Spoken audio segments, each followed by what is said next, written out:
Hey, how's it going? Excuse me. Take a drink.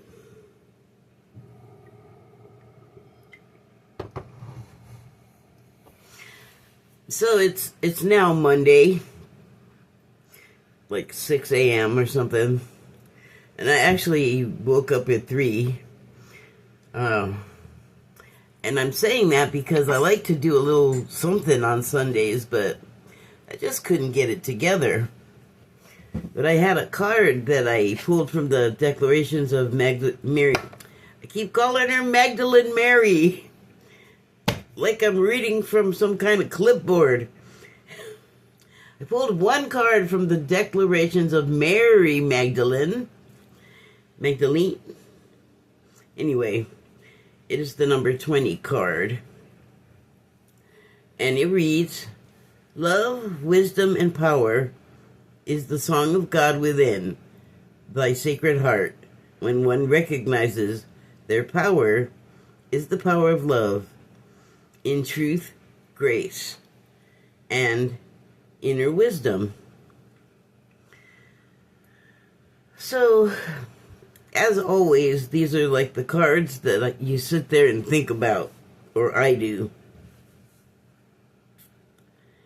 And this is the weekend of very large No Kings protests, not just in the United States, but across the world.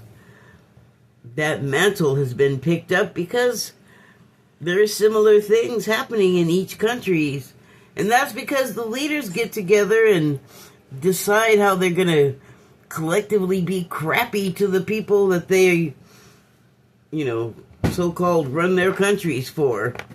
It's funny how soon they forget that they don't get to where they are without the support of the people, the support and love of the people. Like, they have to court us and present us with, like, a figurative dowry in a way. But, like everything else, that is a two-way street. Any relationship is a two-way street.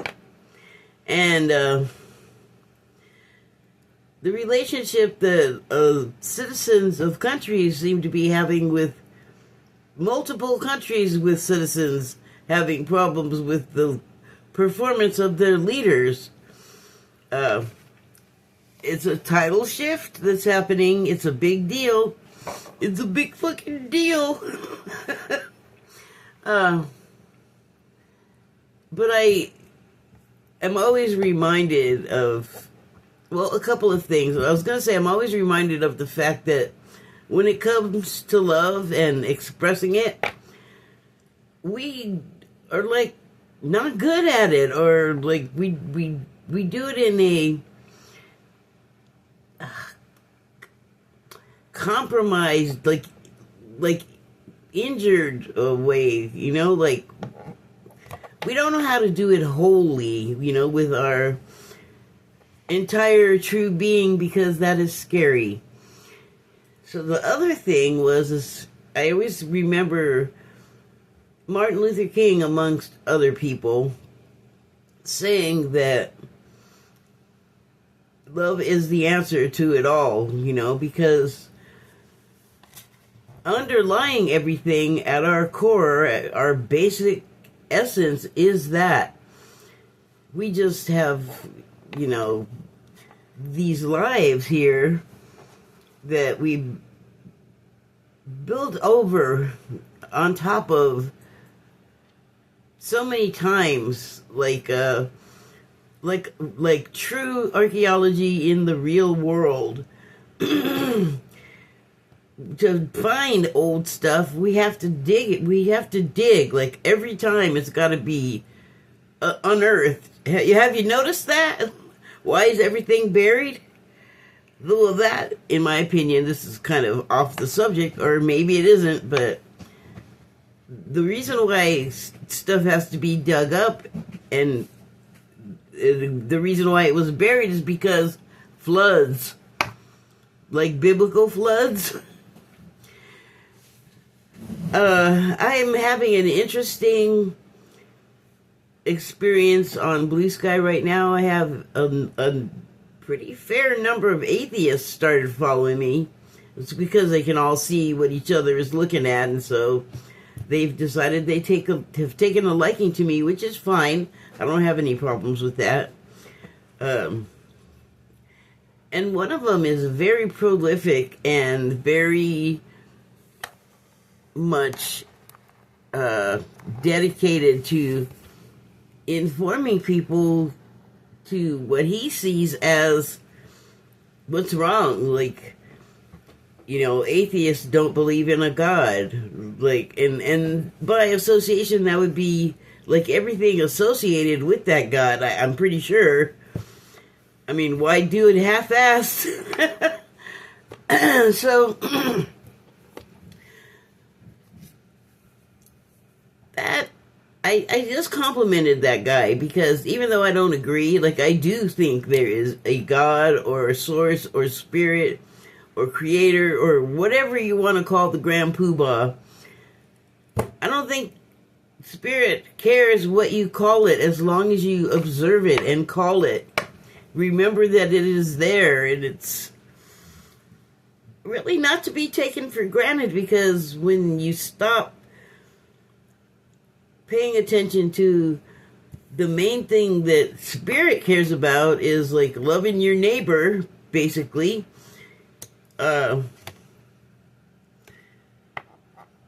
We kind of do everything we can, and it's part of our spiritual evolution, but we kind of do everything we can to put barriers and veils between us and that love and that knowledge of spirit that comes along with it, because it's not just knowledge, it's like a melding,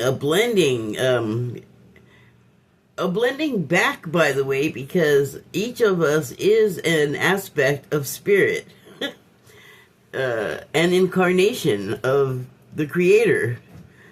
And so I haven't in a long time tried to talk to an atheist about their atheism. Like, I don't want to do that any more than I want to try to talk to a flat earther. But like, I don't want to try and tell somebody that what they believe is wrong. That's not my place. They could very well say the same to me. As far as the atheists are concerned, though, I was kind of with them for a while, but I just couldn't go with the there is no God thing, because there's too much evidence of stuff being there, and then not enough evidence of how nothing made it happen. Like, I don't know, like, I need, like, a logical conclusion from connection to connection. And so that whole little conversation I just had, no, not the whole one, like, just the back end, the last part, is like, I feel, an unconscious illustration of just the way we put barriers between ourselves and that love that is what emanates from spirit, which creates everything that exists. It's just a circle of self-fulfilling feedback. And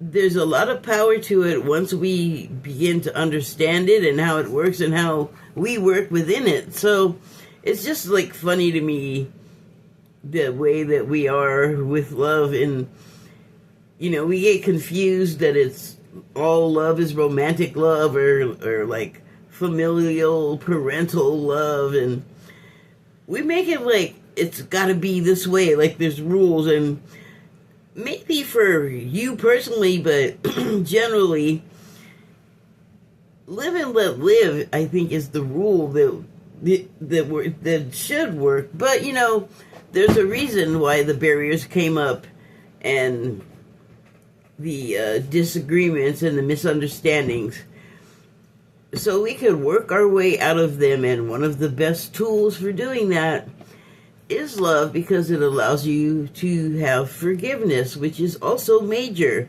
Like, those two things right there are so powerful when it comes to us in general, when it comes to when it comes to we humans, uh, we earth beings, how about that?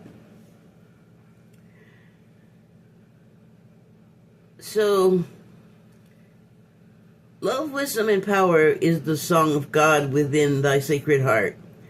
When one recognizes their power is the power of love, in truth, grace, and inner wisdom.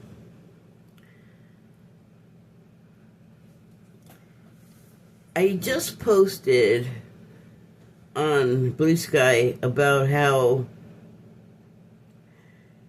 I've been thinking that social media is a way for us to work through some of these barriers, because with our ability to shape our feeds, like what we see coming across our feed, is something we can't really do in real life. And if you don't understand what I mean by that, it is the same thing as what you would do online that you wouldn't do in reality. So there is something happens when we get on there where we lose our sense of connection to actual reality. Like we think we can get on there and say and do things we wouldn't do face to face to people. Like we wouldn't confront people, most of us, the same way that it happens online. And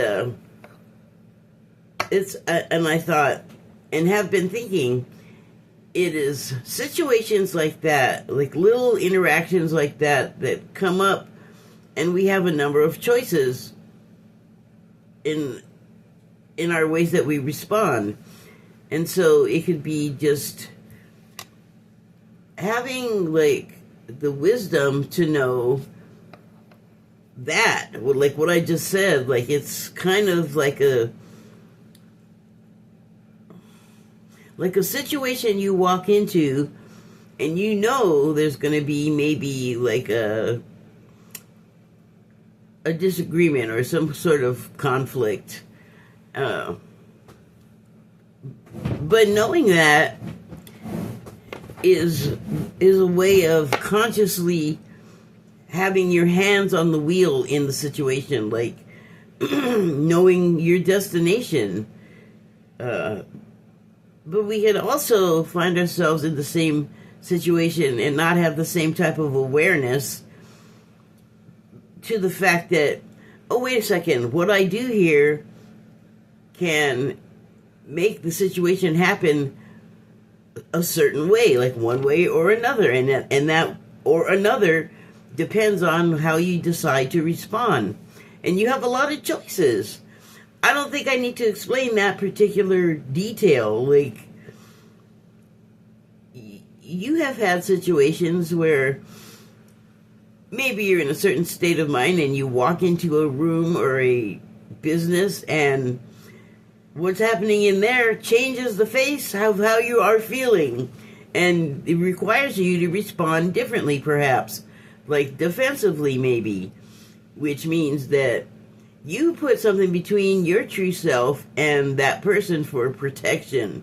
Like, you don't want whatever they're doing that can be hurtful and harmful to your well-being and your self-worth even, because if you get wounded, you can start believing what the wound is telling you, and it's not necessarily the truth, because it's what someone else poked you with. So you have online, on social media, these opportunities to live through these sort of mini scenarios. And it's funny because we take those things like so to heart and make them so big and important and blow them out of proportion when you resolve it. It usually boils down to something small and simple, but like I said, it just gets blown out of proportion. Why? Well, I can't show people that I feel this way because I don't want them to see me looking some kind of way. And that's in our heads, and it's not even necessarily like the reality outside of our heads. Like, we think people are looking and thinking things, and a lot of times people are not looking or thinking anything that we think. So that's something we kind of have to get a handle on. And other things like that are what we have the opportunity to fine-tune with social media. And that's, I just sort of condensed that thought and shared it with someone on Blue Sky this morning, or those thoughts I should say, because I wrote a little paragraph, or not so little, I should say, talking about these things I'm talking about right now. And so, I mean, I just feel like we talk a lot about how horrible social media is and how bad the people are and the stuff people talk about. And then we get up in arms or we get hurt, and so then we feel like we have to retaliate, which is not what this is talking about. But that is hard, and that happens anyway. Like, you still have to endure it because not everyone is on the same page with how they feel about social media and being on it and the interactions and what they themselves bring. Like, all of these things are considerations, and they always are, but on social media, it's like we have an opportunity to shrink them down to something that we can place in front of us on a table and examine and turn around, and by which I mean try different ways of interacting with each other, try different ways of ourselves choosing the ways that we're interacting with each other. Like, all of these options are there always in life, but in real life, you know what you don't have? You don't have block and unfollow. You don't have a way to delete someone out of your life that is not physically harmful the way it would be in real life. You can't, because you can't just eliminate whole people without consequences. Like, you can't blow up boats that you are saying something that you want to be true about the people on that boat, which is not the case, and then innocent people get messed up because you want to think this.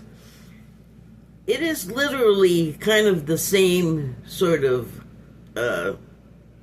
interface. However, on social media, nobody is, like, actually losing their life. You may feel like you've been killed to death, but that passes like a storm cloud, and it's online. And it can definitely be dangerous, but that's not really the fault of social media. That's more our fault, because we can take whatever feelings we have gathered up, if we're doing this like in a kind of not great way. Like, I don't suggest you doing this, but at least on social media, you can, like, use your words to wound someone. And also, you can give you practice on responding or even reacting not physically, so that you are forced to use your words. But that's better, because when you don't use your words, it's like giving primitive people a weapon that the rest of the primitive people don't have. And that just starts a war of, well, I gotta come up with something as big and bad or worse, which is what reality was when it comes to the history of weapons and humans. So it can get out of hand in real life, and it can jump out of social media into real life and turn into those kind of really negative situations that we actually probably don't really want. Like, we get mad and we don't think straight through to the conclusion of what our words could lead to. And in real life, that can be physically dangerous, like literally or legally dangerous. Online, you have fewer of those sort of constraints, but you still have the sort of basic guidelines for behavior. Like, people go online and act like they don't act in real life, like they do things they wouldn't do in real life. And I don't go on there that way. Like, I go on there with the state of mind, like, this is just like real life. And so I'm going to act accordingly. And so I'm not going to do something that I wouldn't do in real life either. Like, just because I am, not zeros and ones on this side of the screen doesn't mean that if I get upset with someone, I need to pick up a bat and actually hit them with it. I can just use my words. I can still just use my words. And I feel like social media has, whether we like it or not, turned out to be a place where we can spit out all of that gall and learn to, like, kind of keep it to that level and area rather than jumping out to this side of the screen and doing something stupid to people. So, maybe, or not maybe now, I think it's totally the case, all of the stuff that we put between ourselves and each other, mainly because we're hurt or fearful that we're going to get hurt, like our love is going to get something on it that's going to hurt, like a injection, and we're a 4-year-old, it's like, we can handle it, though. And we need to learn, and I think we do online. And I hope, and on some level, that it translates to going offline and understanding that connections cannot be made in the same way offline as they can online, and vice versa. And it's up to us to pick which ones are, like, the least detrimental to each other, to ourselves, and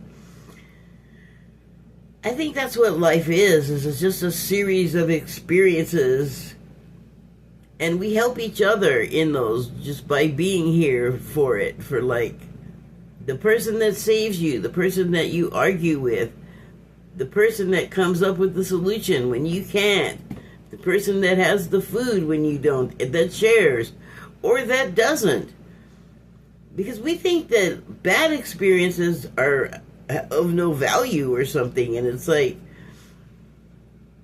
we know that's not true, because down the line we can remember a bad experience, and something we remember from it that was terrible at the time is not terrible now and is useful to us. And so we don't have to wait for time to pass. Like, we could just keep making those decisions and get there faster, and maybe even skip a lot of the whole process if we get practiced at that.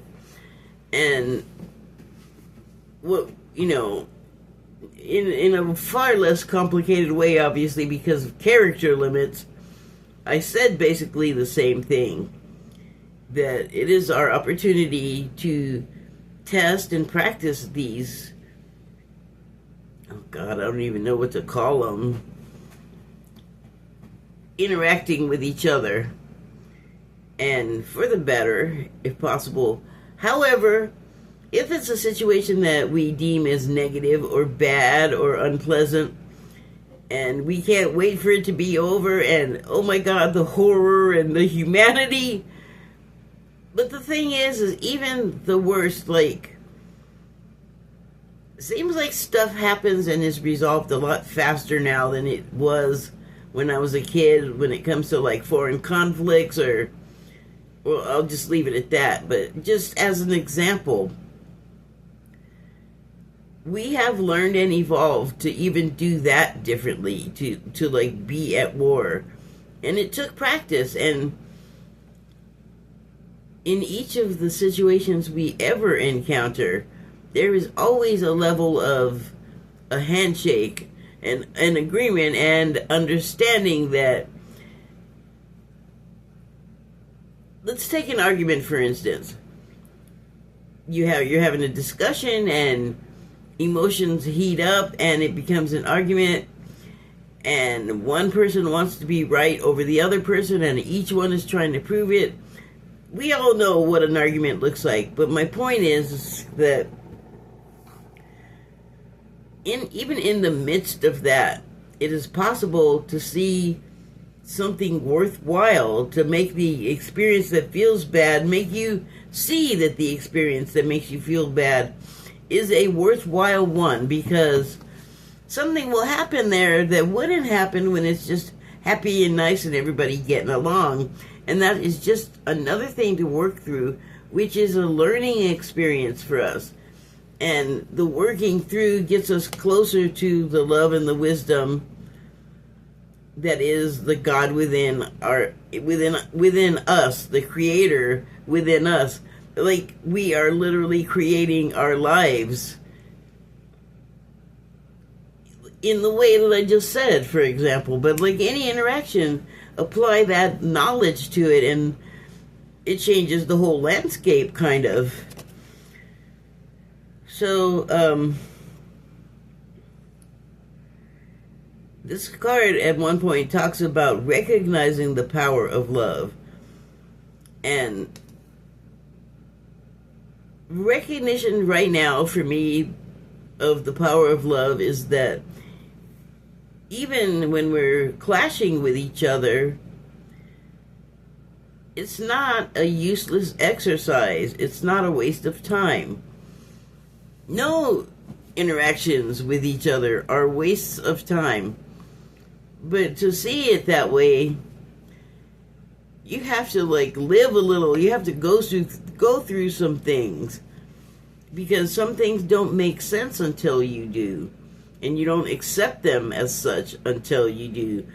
You need to gain wisdom and knowledge and experience, and that's what we do and have each other for. And even though I have very recently felt attacked, it's like,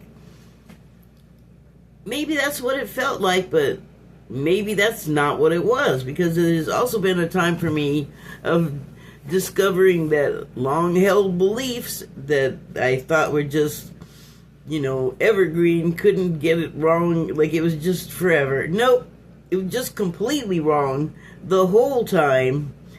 And then you get to think about why that it was and who did it to you, and say thank you, because the whole trip somebody put you on or put you through, they're not doing it at you or against you, even though that may be the way it looks and sounds. In truth, we're giving each other something to work through, and the working through and the giving to each other to be able to do that, that's love. That's a big deal. That's life. Okay, guess I told you. That's this card.